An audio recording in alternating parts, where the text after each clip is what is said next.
was that? Gas and liquid moving around inside or through something in your body. The body is truly a terrifying carnival of wonders, isn't it? Yep. Hey, you're listening to Commander Cookout Podcast, episode 235. I'm Brando. I'm here with Ryan, and today we're going to be talking about this year's apocalyptic end of magic. Now, hit our theme song!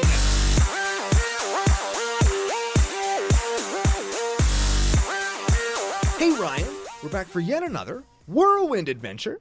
How you doing? Good. What is going down? Whole ton is going down. Today on the show, we're going to address, as I said just a second ago, the apocalyptic end of Magic the Gathering as we know it. The game will never recover from this. Again. But before we do any of that, we have some stories to tell and some people to thank and some other things to get through.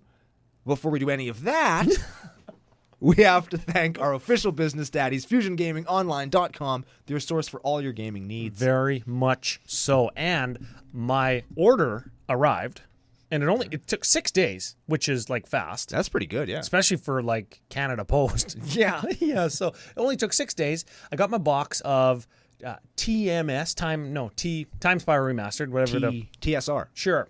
And cracked into a bunch of it. Nice. Yeah. Got me a foil Path to Exile. Nice. Yeah. First pack, Tarmogoyf, Thoughtseize. Not same pack, but still, it's not too Mystic bad. Confluence. Got some goods. Got a bunch of packs left over for some open flippy. Check out YouTube Future YouTube. FutureTube. Check it out on the Commander Cookout Podcast YouTube channel, which you should be watching on and subscribe to. Yeah, that's pretty cool. And I mean, you're going to listen to us anyway. Yeah, so you might as well look at us too. You know what, we got a comment the other day. This is a tangent off of Fusion and my booster box. But we got a comment the other day that was like, holy shit, I've only ever seen pictures of you like on Twitter, Facebook, or whatever. I watched on YouTube. I'm totally going to sub now, he said, which you should. And he was like, holy fuck, I thought Brando was Ryan and Ryan was Brando. You're seeing your voice come out of his face was so man, weird. I almost fell out of my chair. Yeah. So anyways, I got my booster box. I got a bunch of foil upgrades for my lands deck. Nice. Bought a foil Core Haven. Ooh, yeah. All, of course, with promo code CCO Fusion5, 5% off my whole order. This was the order I saved double digits on. Nice. So yeah, I like those orders. Got the max value, cashed in with the promo code. Yeah, and you can do that too. Just head on over. You can use it on anything. Even though some of our stuff says it's only for singles, you could fucking use it on everything. Even Pokemon cards if you want, I guess. I guess. Yeah, Rebecca's guy Rebecca works with was like looking for Pokemon cards for his kid and he couldn't find any locally. So I was like, I think Fusion's got some. I wonder if the promo code works. Does? Fucking does. Sick. Yeah, so if you're into Pokemon too, I guess. You know what I'm into, Ryan? Foils. Foils. Yeah, so here's my foil story. Okay. And it's a Fusion story as well, so this is going to be a good one. Check this out. And maybe it'll lead into a future CCO top 5 in 5. 100% it will. Oh, he was prepared. I was prepared for that. Yeah. So, Even Mind Sensor was released in Time Spiral Remastered. Oh, I cracked one. Is it foil? No. Good. Oh. Because I wanted a foil one. Sure. Because I've got some from OG Future Sight. Yeah. Wanted a foil one, didn't have one. Can we call it past sight? No, there's still some cards that haven't been printed yet. Okay. So it's still seeing the future. Okay. So I go on to FusionGamingOnline.com. Yep. You goes on in stories. You goes on. It goes on there. Yeah. Even Mind Sense foil. Time Spiral Remastered. It's all gone. Gone. I'm thinking, damn it, I missed out. Yep. You know, I waited too long Because you didn't crack one. I didn't crack one. I kind of wanted one, but now that they don't have it, now I fucking want it. Like before, I was like, I'm gonna see if they have one. But now that I can't have it, now I want it. Now I needs it. Now I needs me a foil Mind Center. That's how you tell stories in the past tenses. And I'm not stopping until I finds me a damn foil Avon Mind Sensor. Yeah. So I'm digging. Digging into this. I got this. King of the segue. So if you want to help Brando out, you can do so maybe on our card market or like our buy and sell on the Discord, which is a benefit to becoming a patron over at patreon.com/CCO Podcast, or you can get after him on Twitter at CCO Brando. Or all those are cool things. Yes. Or you can listen to the end of the story, Ryan. Oh. So check Maybe this. he's already got one and I don't know yet. So I'm digging through the website. You're digging through the website. Digging through the website, and I find one. Foil Haven Mine Sensor. Uh-oh. FusionGamingOnline.com. One left in stock. And you're prepared to just cash in the promo code. I certainly am on the $75 Amonkhet Invocation one. Did you do it? So that shit arrived in the mail on Friday, and now it's in a deck. Fucking sweet. Yeah, but you have no idea what it does. I have no idea what that card does. You know what you need to do? You know. It looks kind of like a tissue paper wrapped around a bird that somebody yeeted out a window. And then yard sale. I don't know what the card actually does, but You dang, know I got what you one. need to do? I have the markers that can do it. But if you don't want, you can take some of that whiteout that comes in like the little tape dispenser, you know? Oh, yeah. And you just white out your invocation and then just write on with like a fine tip gold Sharpie what the fucking card actually is. The text can't be any worse. True. Yeah. So True anyways, that story is going to lead into, I think it's not going to be our next top 5 in 5, but it'll be the next one. An upcoming top 5 Yeah. and 5 on our YouTube channel. You should check it out if you haven't already. Yeah, there's a whole playlist. It's top 10s, but we have top 5s on there too because, man, fuck it.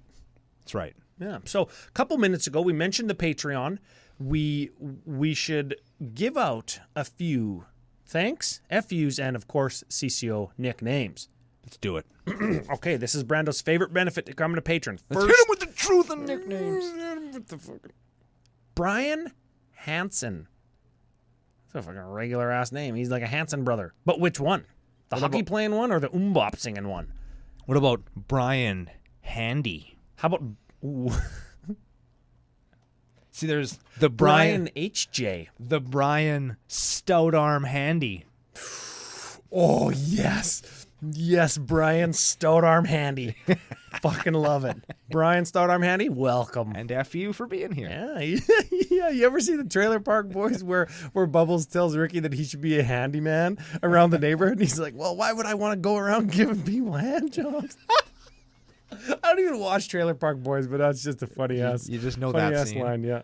Well, of course, my brother and dad watch it. Of course they do. Have you seen the color of my hat? It's camo and orange, so I can both blend in and be seen. Fuck. Okay, RJ Johnson. This wasn't one that I told you. His name had to be smaller to fit into the cell, so I missed it. R.J. Johnson? It kind of sounds like R.L. Stein, but also fucking Johnson. Really large Johnson? Really gigantic Johnson. Because RL, really large. That's what the R- RL stands for. RJ is this guy's name. RJ? RJ. Oh, shit. Well, damn it. I know that gigantic starts with a G, but it's a J sound, so maybe we can just say really gigantic Johnson. Gigantic with a J? Yeah. I'm into it. That means it's even bigger. Yeah. It's Like bulbously huge. it's sarcastically Yeah, big. especially right on the end. Yeah. Just the end, though. So it looks like a morning star. Like a mace, yeah. Yeah, okay, good.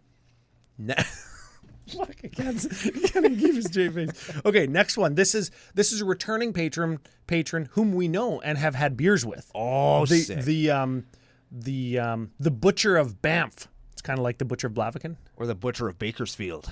Yeah, but this is from Banff. This is Daniel McIntyre.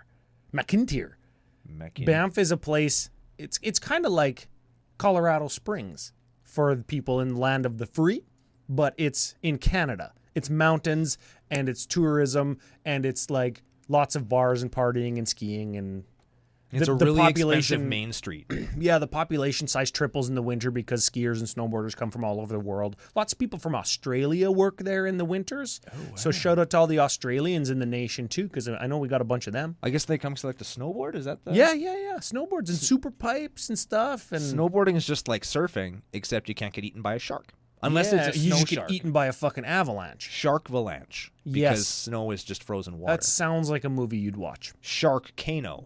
Also a movie that you've probably seen. Because fuck you, that's You why. should just like make applications to be in those movies just so you can say that you can be in one. Talk to Robert Brinman. He knows all about that shit. It's a good idea. Yeah, it's a fucking good idea. If I could be in a fucking shitty G movie, I think at least 3 people listening to the show would probably watch that just to see what Brando. You went as high up as to. G?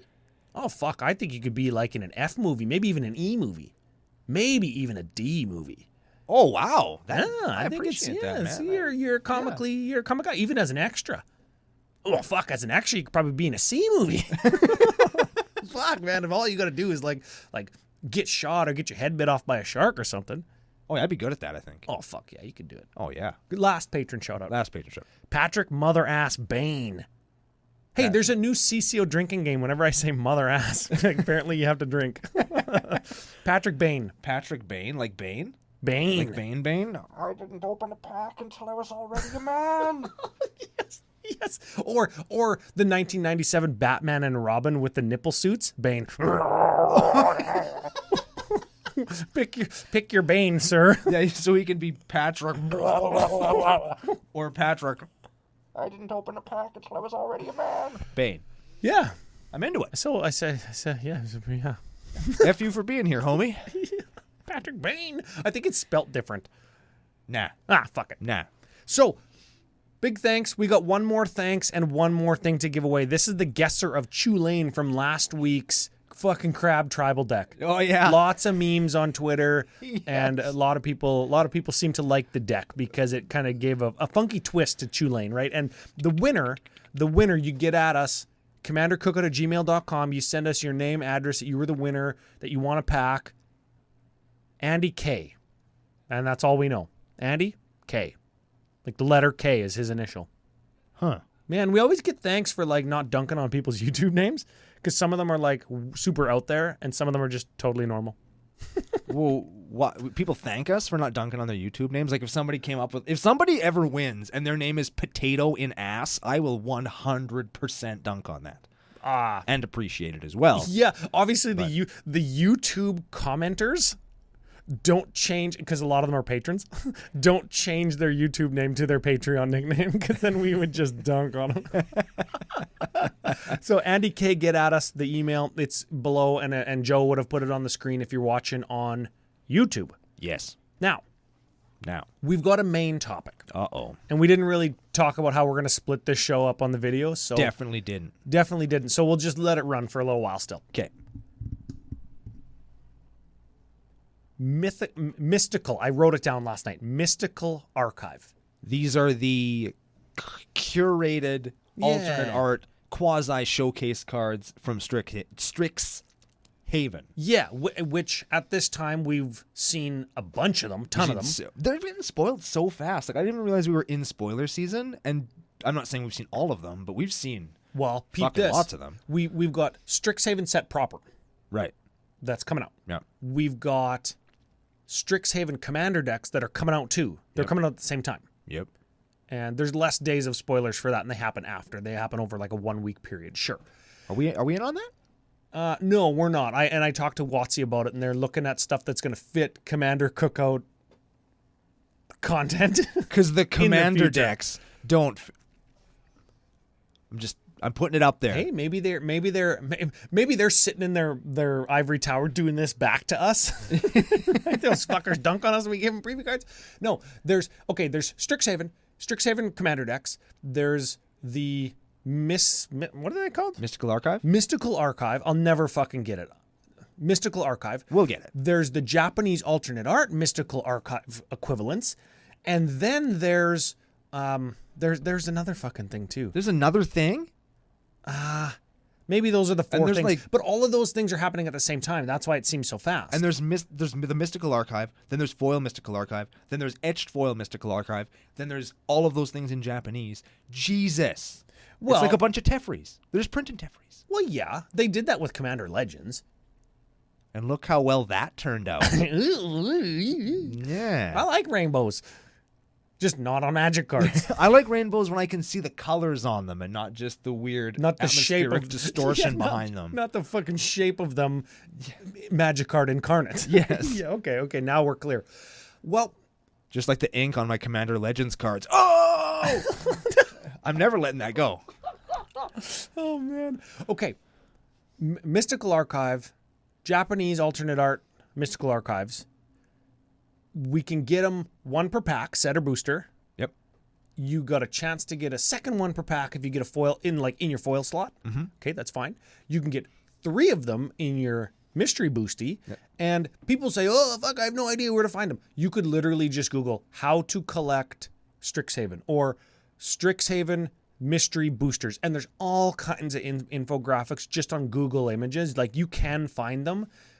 And we're not going to go super in-depth into them. The long and the short of it is there's at least one in every booster pack, unless it's a collector pack. Collector packs have 3. Yeah. One of which will always be Japanese. There it is. There it is. And sometimes they're foil. And sometimes collector packs. Yeah, collector packs have them in foil fucking either all the time or more often, depending on what slot they appear in. Okay, so you called it a curated list for the mystical spoilers, and I think that's probably because when you asked me about it, I called it a curated list. Mm-hmm. And what we mean is the cards that are in the mystical spoiler aren't from Strixhaven the set. No. They're from Magic's history, and specifically they put them in Strixhaven, and this was cool. I thought this was actually cool. Okay. That Mystical Archive is like the Strixhaven library, right? And the library's name is the Biblioplex. Which kind of sounds like a fucking wrestling move. Like, for the wrestling fans out there, or for the not quite wrestling fans, a biblioplex is actually when you give somebody a brainbuster suplex onto an OG copy of the first volume of Lord of the Rings. Nice. I thought it was going to be like some wrestler that calls himself the Pope, and he comes out dressed like fucking the glorious Robert Roode, but with a Pope's mitre on, and then his finishing move is the fucking Biblioplex. Anyways, that'd be the Biblioplex. Yes. And it'd be onto an OG copy of the King James Bible. Yeah. Open so it's like you land in the middle of it and it snaps shut on you. And in his promos, depending on how much you've pissed him off, he's either going to go New Testament or Old Testament on you.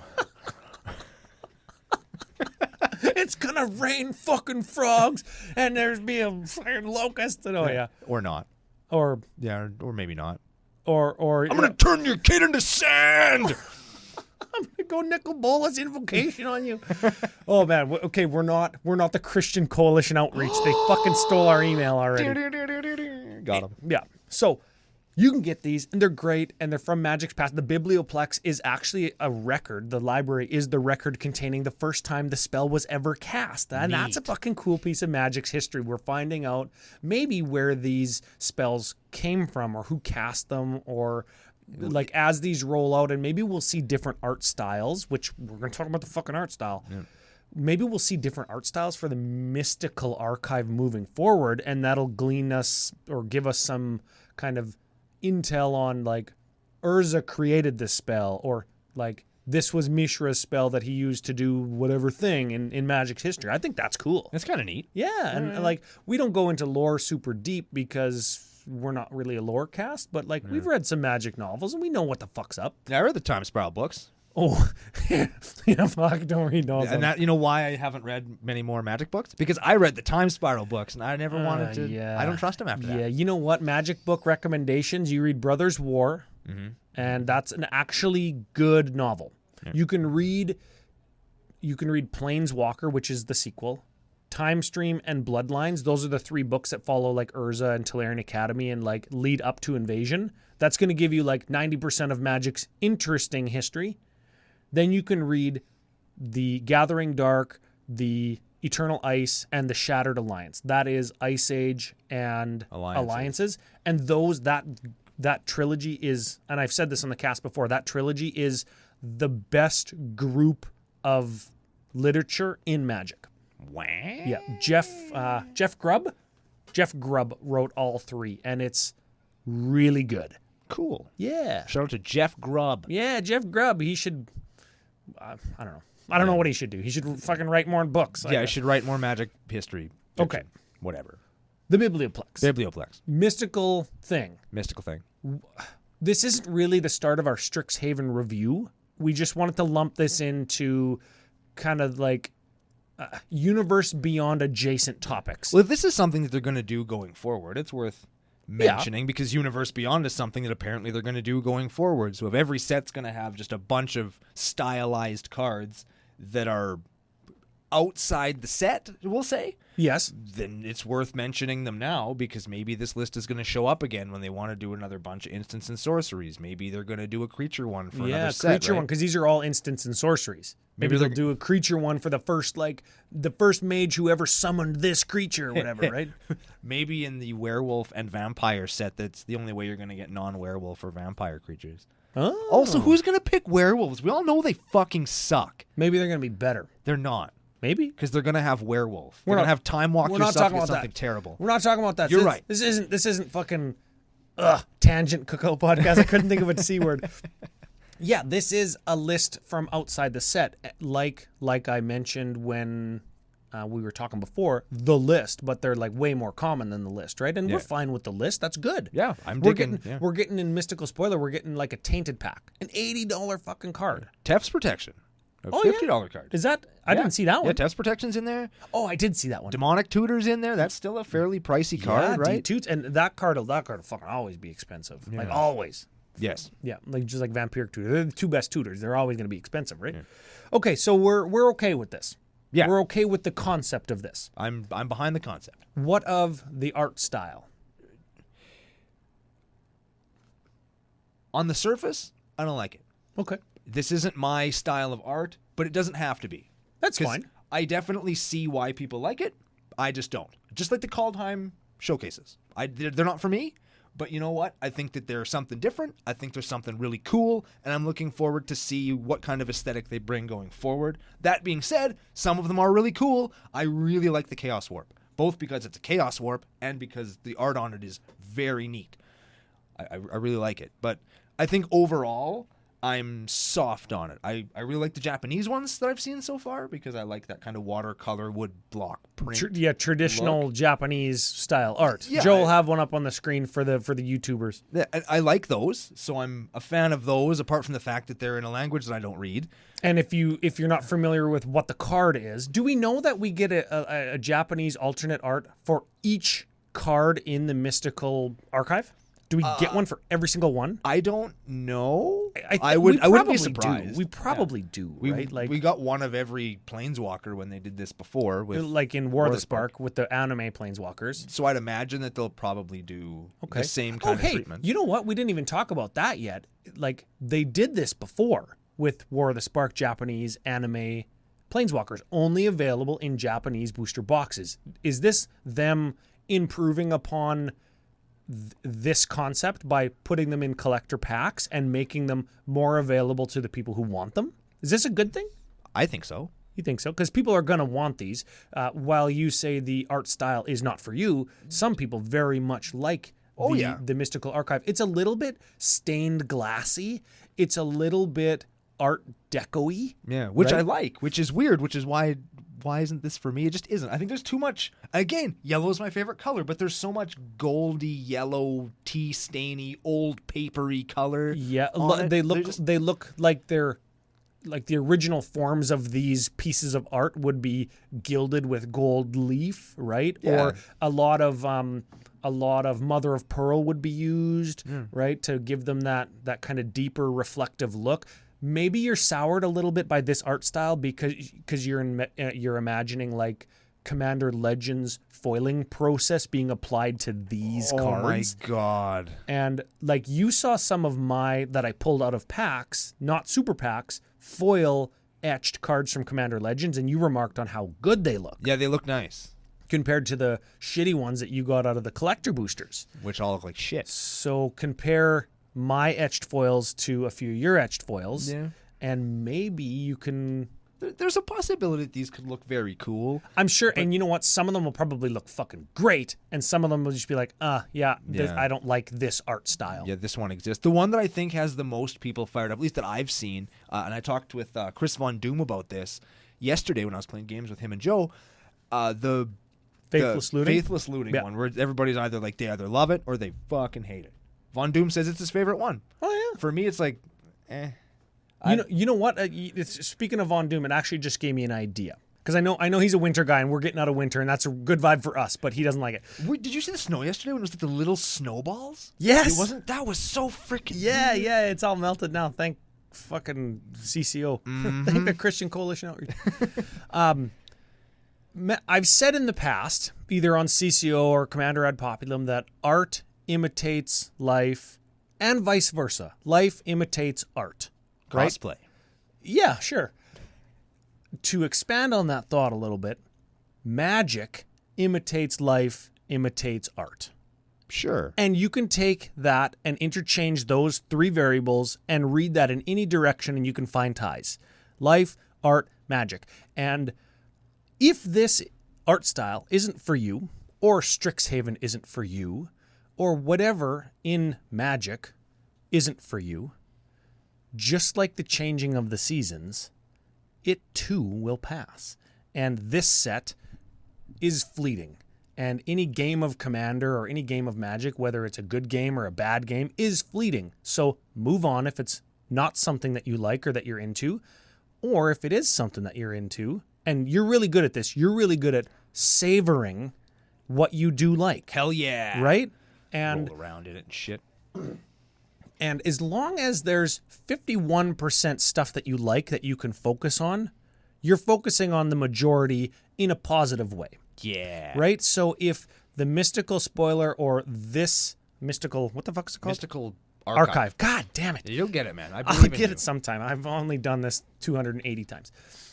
If there's some portion of the business model, the sales practice, the art, the foiling treatment, how you have to get these in packs, whatever it is, it too will pass and something new will come along that maybe the next one you'll like. If you don't like winter, well, spring will come. It fucking will. That's how physics works. Yeah, we hope. The earth will continue to tilt and it will get warmer where you live. If you don't like it when it's warm, well, just endure with air conditioning on. Then move to Canada. Yeah, move to Canada. It's fucking cold here all the time. Oh, but the geese are coming back. I hate 'em so much. No, I right? hate 'em. So, like, I don't know. Maybe that kind of mentality is just afforded me that really docile and neutral take on a lot of things, which from like I exist on the internet and content creation perspective isn't always the thing that gets the most clicks.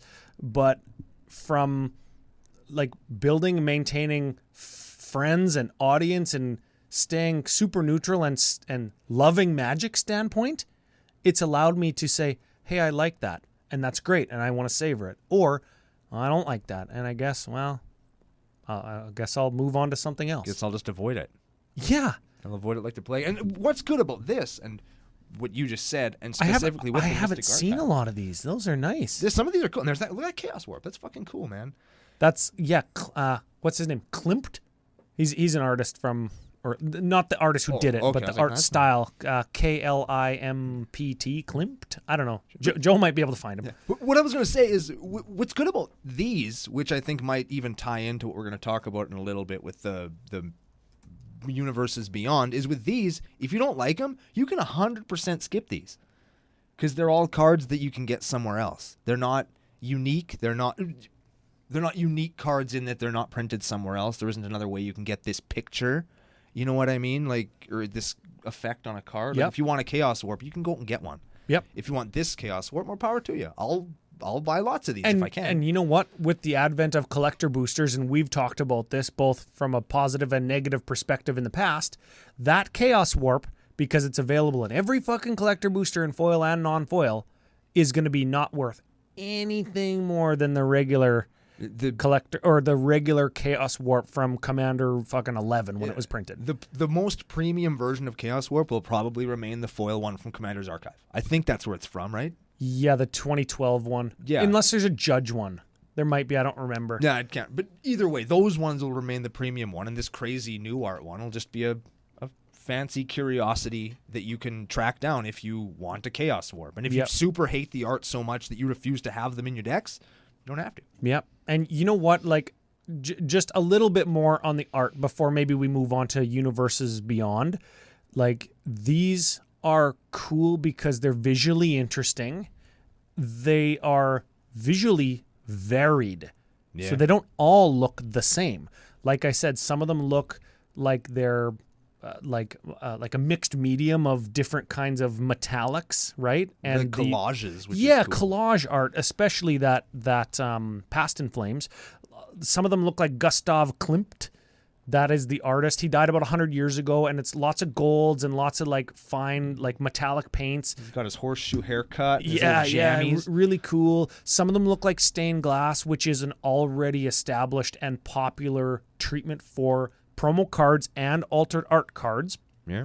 And the cool thing about these is because they look so not traditional, like ultra realistic, high fantasy, like Magic has been moved towards, or officially moved into now. Right. These look like pieces that if I just got and hung on my wall, it would just be like a very vibrant, especially if you can get them in metallics, like or printed on metallic paper.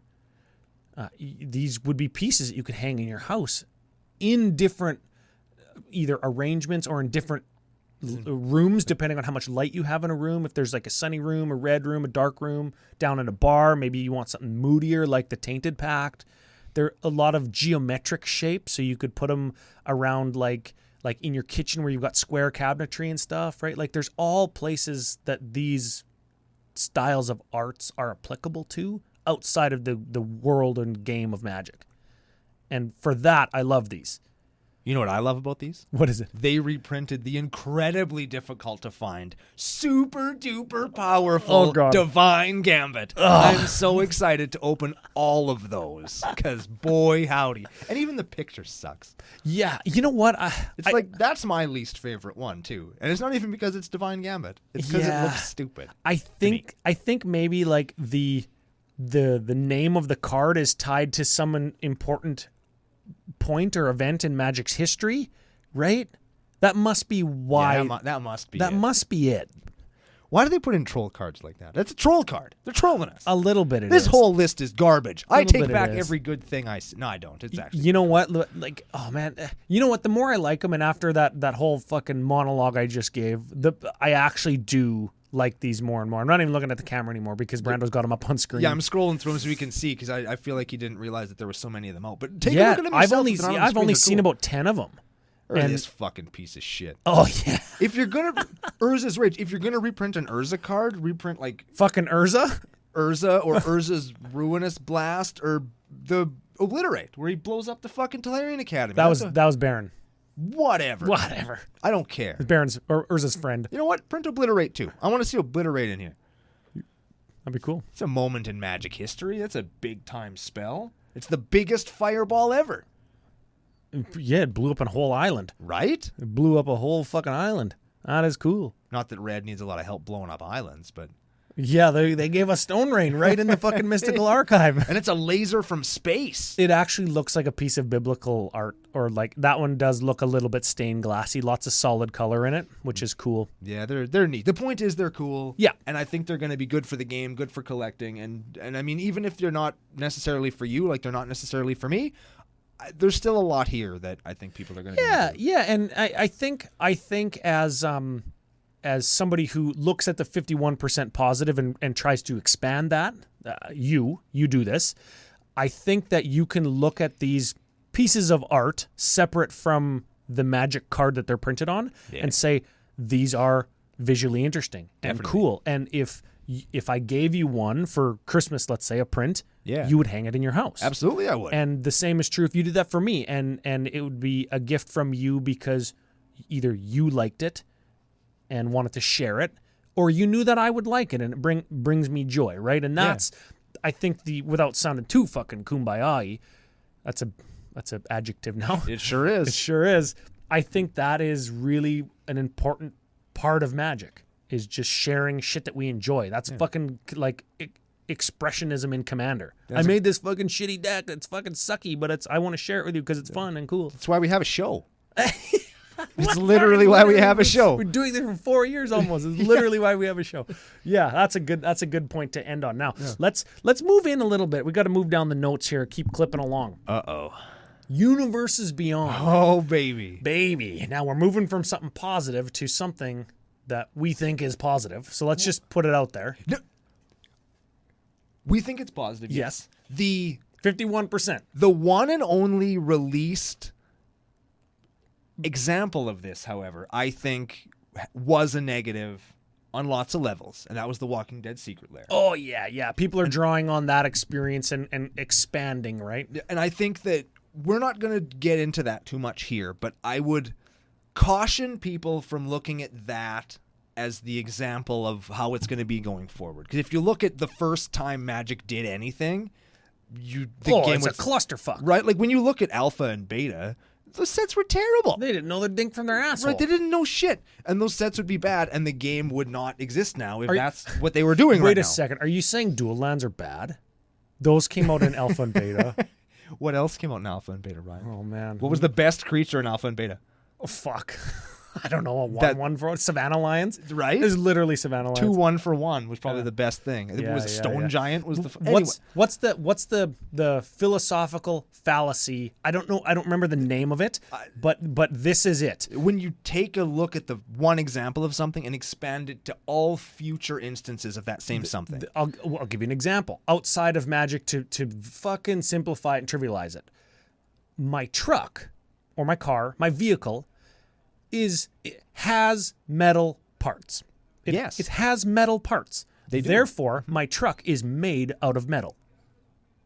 Wait a second. That's not right, because it also has non-metal parts. There's plastic and fabric and yes. Okay, my truck has plastic parts on it. Yeah. So my truck is made out of plastic. No. It's not. There's nothing universal about Universes Beyond. Like, I didn't mean to do that. There's nothing universal about it. So we don't, because we don't know some information yet, and because we don't get to know a bunch of the information ever, and because some of the information that we've received thus far has been negative, according to the loudest voices on Twitter.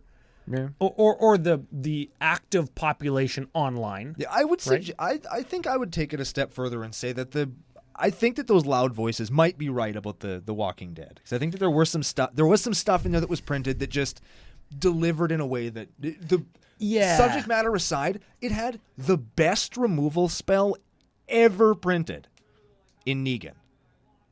That card kills fucking anything. If you have an indestructible 40/40 with boots and greaves on it and protection from all colors, you still get it. You're being hyperbolic, which is dangerous on the internet, because people are going to say, "Oh, it's not the best ever because it costs 5 mana." And it's a creature. It's not, but the point is, like, the removal effect is unbelievably the card is powerful. And there was like a legacy staple-ish card, like with there's Rick Steadfast Leader is in Death and Taxes, I think. Yeah, and the point is they're hard to come by. They were a secret lair. We'll never see them again. And I think that delivering cards like that in that way might be a negative going forward, but I think that since they've moved them into the Commander deck space and the set on their own space, it eliminates that negative. Before you get off that too far, though, they did say that some Universes Beyond product releases will be Secret Lair again. Yeah, well, we'll see how those go. Maybe they'll smarten up and just do some reskins.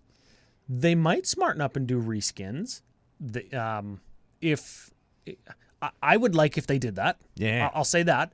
Maybe it's too far gone and those are already fucking printed and shipped. Who knows? Who can say? If they are done in the same way that Walking Dead was done, they probably picked IPs that will fucking sell, just like Walking Dead, because they know now, right? Yeah. If they didn't, maybe we won't see as much success as we saw with The Walking Dead. Now, I want to move on a little bit, though. We've had a taste of Universes Beyond that they've even said Walking Dead will be grandfathered into, and we've generally thought that was a negative experience, despite what Wizards told us, saying that people loved it and it's the fucking best one ever. Just because Wizards made a bunch of money, it doesn't mean it was a good experience for the player base. But because Wizards made a bunch of money, they're going to keep going. We know what's going to happen. Yeah. Yeah. It was positive for them because they made money. Yeah, Exactly. So, Universes Beyond, we've gotten 2 additions to the Pantheon. Yeah, the Pantheon. Universes Beyond. I was like, fuck, that's a shitty sentence. The Pantheon. That's right. We've got Warhammer 40K that's going to be Commander decks. Yep. And I don't think those are going to be reskinned cards. They're going to be functionally unique cards with unique names. Or there might be some that are reprints or reskins. Like they're not gonna reprint another Sol Ring. No. They won't give us a fucking Sol Ring. No. 2. They won't give us fucking Warhammer Ring. Hammer Ring. Can you imagine? I'm gonna go and pick one of those up tonight. Can you imagine if they did that? Oh. Can you imagine? Oh man. If it was just Warhammer 40, it was just like Ring of. I don't know anything about Warhammer 40k, so it's like Space Marine Ring. 1 artifact, tap for 2 mana. Fuck, that would destroy Magic. Can you imagine? That probably would be a step in the. And then in Lord of the Rings, they print the one ring, and it's an artifact for 1 that taps for 2 mana. Oh yeah. Then we might be getting into the problem. I think that people actually think that kind of stuff. Maybe not with Sol Ring, but part of what people are thinking when they think about all of these reskins and functionally unique cards is they're going to be so over the top powerful. They're going to be legacy and vintage staples, and if I don't buy the Warhammer 40k decks, I'm not going to be able to compete in Commander or compete in Magic the Gathering. And maybe I have more faith than those people, that group of peoples, but I don't think that they're going to do anything so egregiously powerful that there's cause for concern. Do you? Do you think there's going to be something that's so powerful that if you don't buy the Warhammer 40k, like way more powerful than Dockside Extortionist, way more powerful than Tef's Protection and Fierce Guardianship and Deflecting SWAT, like cards that are like CEDH, the pinnacle of the format playable, that drove the value of those decks up. Umezawa's Jite and the Rat Precon from fucking Kamigawa. That if you don't buy that Precon, if you don't spend that $50 on the Precon and then the $100 on the card that it commands in a year, that you won't be able to play Commander? Do you think that? Well, I don't think any set does that necessarily, but I do think... You did prove my point just by saying that. There is a point where they could print the accidental breaker of things that now is in a out-of-print, difficult to find... Like Dockside. Yeah. Gavin Verhey even says, Dockside Extortionist was a fucking mistake. It shouldn't have been a goblin, or it shouldn't have been 2 mana. Yeah, like something like that where they just, sure. And at the time, it's like, that's really good. Ship it. Fine. Sure, it's fine. And then 2 years down the line, it's like, oh, fuck. Yeah. Oh, son of a bitch. And it's too powerful. We can't reprint it anywhere. It's from fucking Warhammer, so what are we going to do with this? Yeah, it's got to be in a secret lair moving forward if we go back to Warhammer, which they won't. It's got to be in a Commander product, which they probably only can license the name for a certain amount of time. So, I guess get them. Is that the end result? Is like pre-order them? Well, I think that's the scary thing. Is like, do you have to buy each and every one of these sets because you know damn well that nothing's getting a reprint and nothing's ever coming back? That's what scares me about it. Is you're going to get that card like that. Perfect example. Okay, Chain of Smog. Yep. Recently went from 0 cents. I'm going to give you 5 of these to pack the real card in the envelope so that it doesn't get damaged in the mail, to $20. Have you seen what the price spike for that card looks like? It went up like 4,100%, and then it started to go down, and then more of that Magecraft ability was spoiled, so they're like, whoa, fuck, let's go back up again. Yeah. It's the funniest thing. It's insane, and I feel like those are the situations that I'm worried about. The things I'm actually like, I hope that doesn't happen. We're a couple of years down the road. The set was fine at the time. Everybody liked it. Everybody bought it. That feeling has a name in marketing when you're not the marketer. When you're the consumer, that fear is called fear of missing out, or FOMO. Oh, yeah. And that is the term that people throw around. And with FOMO comes the label predatory. Yeah. Do you feel like predatory marketing? Warhammer 40k in the Commander decks, that it's difficult to reprint, though not impossible? Do you feel as though that's predatory, and should we not buy it as a result of the type of marketing they're using or the type of structure they're using to deliver the product? Because we already know that this kind of marketing is successful based on The Walking Dead. That's the question. You put the marketing aside. If we're going to talk high-end marketing stats, charts, and flow things, of course they're going to keep doing this. Of course it works, and that makes it the best fucking thing ever. Because WotC makes money.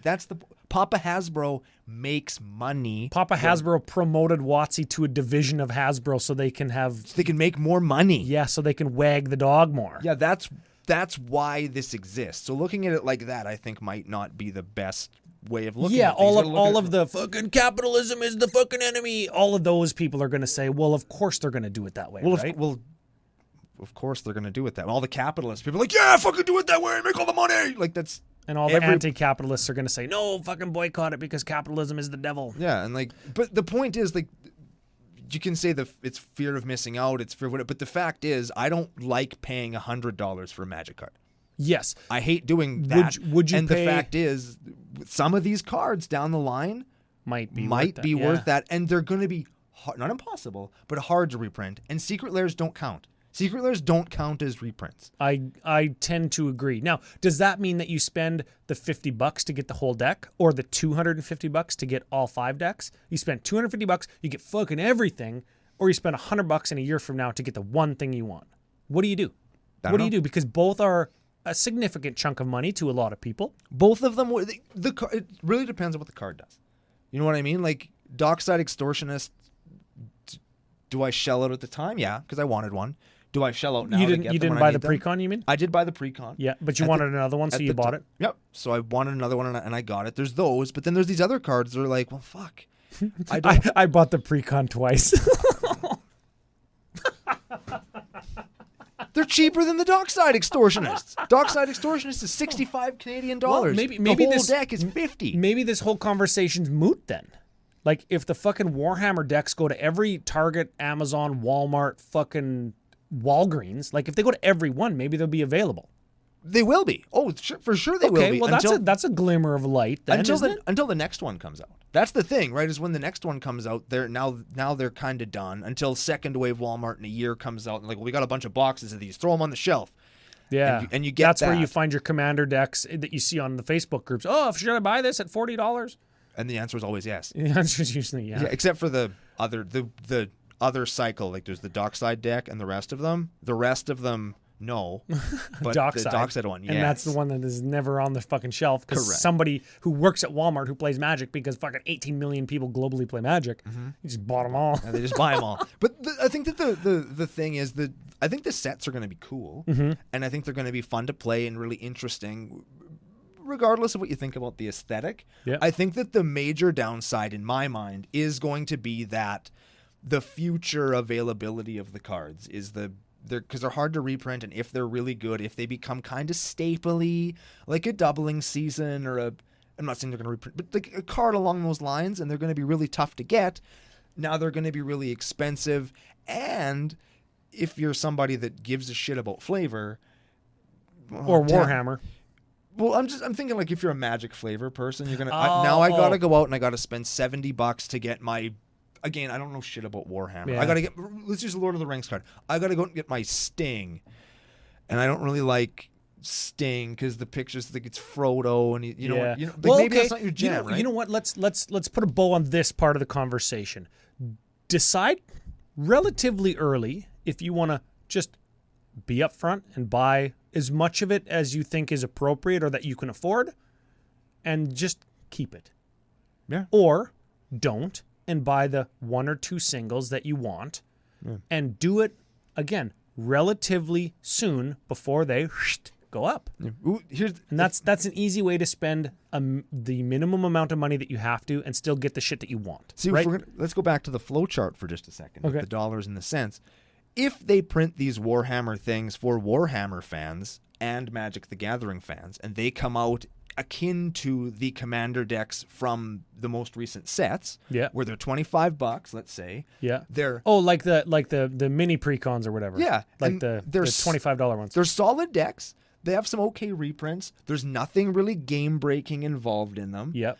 And they're just cool, but they're themed for Warhammer people. So they're a nice intro to Magic for the Warhammer people. The Magic Those people are already at game stores. They see, hey, Warhammer and Magic? Fuck, I see guys playing Magic all the time. I'm going to buy one and get one in. If that's what they're doing, I think that it's going to be great all across the board.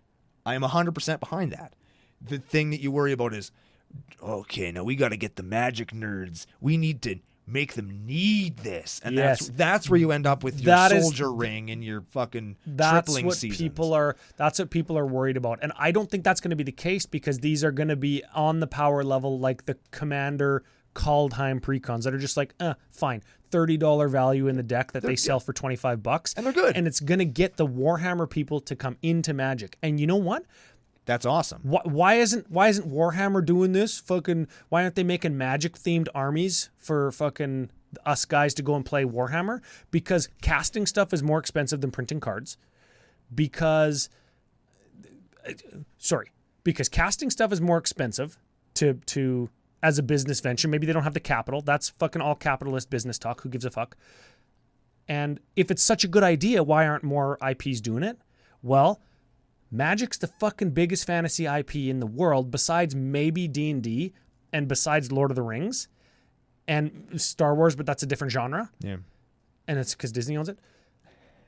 Magic's the fucking biggest, and they're doing this. They are doing this. It's because they do stuff like this that they're the biggest, right? Yeah. It's not because it's a fucking good idea so other people are doing it, but it must not be a good idea because other people aren't doing it. No, Magic's the fucking biggest. And they've got the biggest swinging dick, and they've got the most fucking money to spend on this kind of shit, and they know that people are going to buy it. So that's why they do it. That's why they're the biggest. So just like I said, decide what you want, budget for it, get what you want, decide early, and then hopefully you'll be okay. Yeah. So we're going to move on to Lord of the Rings. We move on to Lord of the Rings. And this is something that we both know something about. Oh, I moved my chair up so you can't see me as good. And you know what's really exciting about this particular thing? That it's Lord of the Rings? We have spoiler cards. Oh, fuck. That's right. We have, because you might not know this, unless you're old guys like me and Ryan.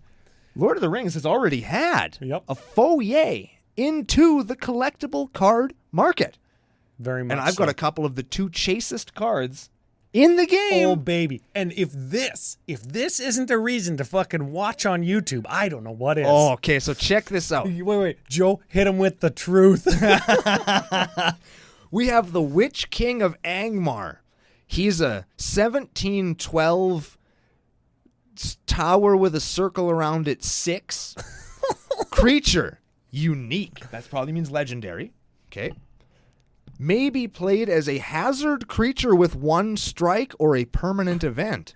As a creature may also be played keyed to Angmar. Keyed to Angmar. Well, because Angmar is a place. Or Gundabad, or Gorgorath. Those are all places. And Inland Morgul. Also a place. And may also be played at sites in these regions. What the fuck was this game? Well, you can key him to those places. It's explanatory. If played as a permanent event, it will remain in play until tapped during the opponent's movement hazard phase. Tapping counts against the hazard limit. Movement hazard phase is your attack phase, right? When tapped, Witch King of Angmar becomes a long event and causes all shadow holds to become dark holds. Wow. Fantastic. So if he fucking hits you, you become a bad guy. That's cool. I like it. It makes perfect sense. Isn't it the easiest fucking game ever made? It's definitely the reason I still play it. And you say Magic's getting dumbed down. How about the One Ring, Ron? Oh, I bet you it's good. The most expensive card in the set. I actually looked this up before I came in. The One Ring, well, of course it is +5 hands. Wow. Sure. Wow. It's unique. That means you can wear it on any finger. That's right. Yep. Playable only with a gold ring and after a test indicates the One Ring. +5 prowess to a maximum of double the bearer's starting prowess. +5 to prowess, body. meaning like you can wear it and be invisible. Right. Yep. +5 to body to a maximum of 10. And +5 to direct influence. Yeah. Excellent. Yeah, because it influences you. Bearer may make a corruption check modified by -2 to cancel a strike. This does not work against undead and Nazgul strikes. Yes, because the Nazgul exist in the realm of the unseen or whatever, so they can see you when you go to the realm of the unseen. That's right. why they're invisible when they take their clothes off. Yeah, that's why they wear like sheets. When they get naked. Yeah. Invisible. Now, the moral of the You story... thought I was small. You can't even see him. The moral of the story is Middle-earth was a terrible card game, and I'm sorry if you liked it, but it's a terrible card game. Yeah. Now, Middle-earth, the place, the Tolkien Fantasy Legendarium. Very something cool. I'm very passionate about. I own a bunch of the books in hardcover. I've listened to a bunch of them in audiobook. Love the movies. Yeah. So this is something that I'm very excited for, and like the showcases and the arts and the foils and the reskins, whatever it ends up being. We don't even know what we're going to get yet. We don't even know what we're going to get, but this is the kind of thing. A couple weeks ago I said I don't want to collect sets anymore because like what the fuck is a full set of Eldraine when there's like 18 different printings for one card? It's not a full set. Like what the fuck is it? This is the kind of thing where showcases I might want, because maybe the showcases are done in like after the characters in the movie. Maybe the showcases are done by like Alan Lee, concept artist for Lord of the Rings. Maybe the showcases are done after or by Weta Workshop people who made the movie, right? Like there's so many different possibilities. There's so much Lord of the Rings art out there too that are done by artists that weren't necessarily associated with Magic. My favorite fantasy artist is named Rodney Matthews, and a bunch of his stuff was Lord of the Rings things. You know what I mean? And it'd be really cool to see some new artists getting and the art fits really well with Magic. I think this is going to be such a good transitional one for us to try first. Right? It's the biggest fantasy IP, so it's going to attract the most eyeballs that are into Magic and Lord of the Rings, of course, but also Magic adjacent Lord of the Rings fans that might just go to the game store, go to the comic store. And there's not a lot of, I mean, maybe this is a thing. If you're a Lord of the Rings fan that isn't a Magic fan that's watching this for some reason, you can correct me. But I don't know if there's a lot of Lord of the Rings stuff out there. Like if you're a big time super fan and you want to just like have some cool Lord of the Rings merch. Oh yeah. Oh yeah. Is there a ton of it on the general store shelf? Not the general store shelf, but you've been to the knife store and you see all the swords on plaques, and you've seen the Lord of the Rings t-shirts when you go to the comic book store, right? Sure, but that's not like little merchy collectible things. They've got you can collect swords. What are the Funko Pops? They got those. Sure. They got toys. Because Magic cards are very collectible. I bought my brother for like his 4th or 5th birthday. I bought him a Frodo and Sam tiny little action figures. They got those too. From the movies, right? From the movies. Yeah. So they have all those, and it's exciting. And cards are very collectible, is my point. And now there's a thing that might bring those, like even just to buy them and own them and look at them. Well, and cool. that's they're done the tactic. They're done by traditional Lord of the Rings artists. They're done oh man, right? There's so much that we could say. This could be its own episode, and we're going to talk a little bit more about the kind of stuff that we want to see. We're going to talk about that in tomorrow's show. Going back to artists, we've already seen Weta Workshop concept artists that did art and sculptures for the Lord of the Rings. We've seen those people do. We've seen them do Magic cards already. There's a guy by the name of Warren Mahi.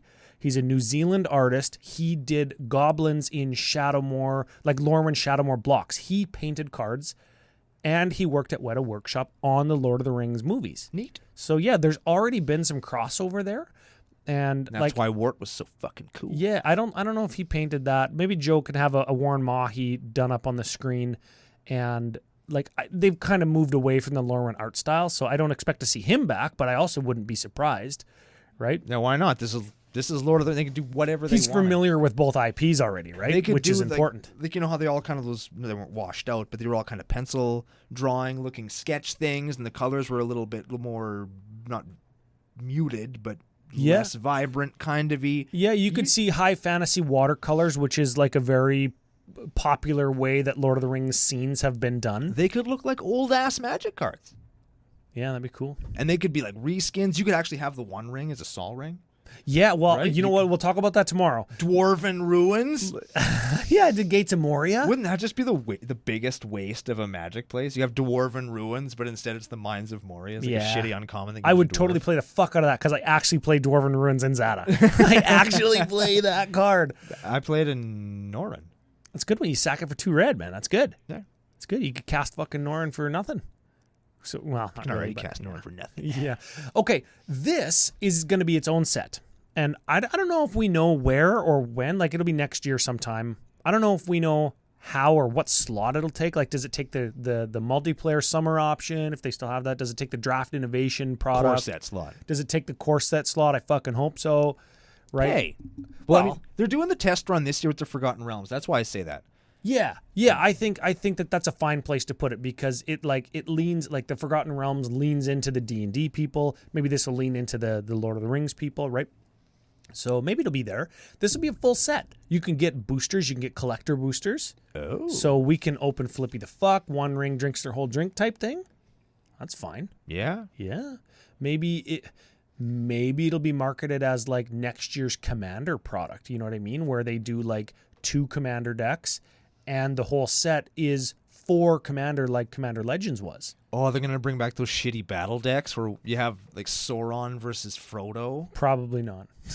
They've done away with those. That would be so... Well, hey, man, you never say never. They think it'll make money. They'll sell it. Well, yeah, but it won't make money because nobody would fucking buy battle decks. They'd be like, how do I not buy a battle deck but still get these cards? That's how they would... You know how to fucking... But then people are going to buy the battle decks to open them to get the cards to sell to the people that say, how can I get the cards, though? Because at the end of the day... The only place they are in the battle decks. And as long as people want the cards... Go back 20 minutes to what I was saying about having some faith in how this is going to be rolled out to make it a little bit more accessible than past products that we know were fucking shit. Yeah. Like have... And I'm saying this more to them because we've talked about it already, but have some faith that this will at least be rolled out in a way that is somewhat accessible. They are listening to creators and to the audible portion of the online market space. They are listening to feedback on products, right? Like we're seeing the list, but now the list is done with fancy art and it's more available. We didn't like how they did The Walking Dead, so now they're doing it in Commander decks. Now they're doing a whole set of it. Now they're doing a whole fucking Universe Beyond product line of it, right? Yeah. Because it was popular, but people couldn't get it. Well, now here it is. Here it is. Fucking get it. It's a full set. Booster boxes, $100. Packs, $3. Here it is. Right? Like. Question for tomorrow. Sure. Do you think it's easier to, I'm going to use the air quotes, defend a Lord of the Rings set over a, let's say something that's totally off the wall and not magic related anyway, and say a X-Men set? Like a... Not magic related in terms of like X-Men is like sci-fi versus... Because now it's X-Men. You have, this is my Magneto deck. Yeah. It has Wolverine in it because they get along really good. And I think Professor X is my fucking partner. And my sideboard has Storm, Psylocke, and Jubilee in it. And, right? Like I think that Lord of the Rings is easier to defend. I think more people who are into magic, which is fantasy-based in nature, are more into Lord of the Rings than they are into X-Men. And if I did this with a I'm showing Brando the palm of my hand with a magic card. Yep. And I did this with a Lord of the Rings card. They look, in terms of art style and border treatment that you could give them and still make them look like magic cards, like the Throne of Eldraine cards or whatever. They look sort of both like magic cards. If I showed you an X-Men card, which they have. There is an X-Men card game. Probably looks more... There's also years of collecting, like, just cards that they had, right? I think when you cross over to the sci-fi genre, it gets harder to defend, especially when it's the first product. And that's why Warhammer 40K was like, why didn't you do fucking regular Warhammer? Yeah. That's a fucking fantasy. There's like orcs and goblins and shit and like dark elves. And all kinds it's like of we stuff. already have that shit. We already know about that. That's why Warhammer 40K I thought was pretty weird. But 40K is the one everybody's playing. Oh, is it? I'm assuming. Yeah, I have no idea. Most people that I know that are into Warhammer are into 40K. And I don't know a huge We'll have to ask Evan. I bet you this will spark some conversation on the CCO Discord. And Evan is on there and he's fucking huge into Warhammer right now. He's painting his own minis and everything. Jesus. Yeah. Fuck that guy, hey? See, we haven't seen him in a year, and all of a sudden, he's the fucking Warhammer guy now. Yeah. Fuck him. Fuck that guy. Okay, you know what? We don't have a whole ton of time left in this before we start, like, just forcibly fucking getting each other into, like, talking about what we want or don't want. Which is what we're going to talk about tomorrow on the very special bonus episode of Commander Cookout Podcast. Thank you for being here. We'll see you tomorrow. Thank you very much for FusionGamingOnline.com for giving us the support to keep the lights on. And we're going to be back tomorrow to show you what we want to see in the shared universe on the next episode of Commander Cookout Podcast. Hit hit our theme song!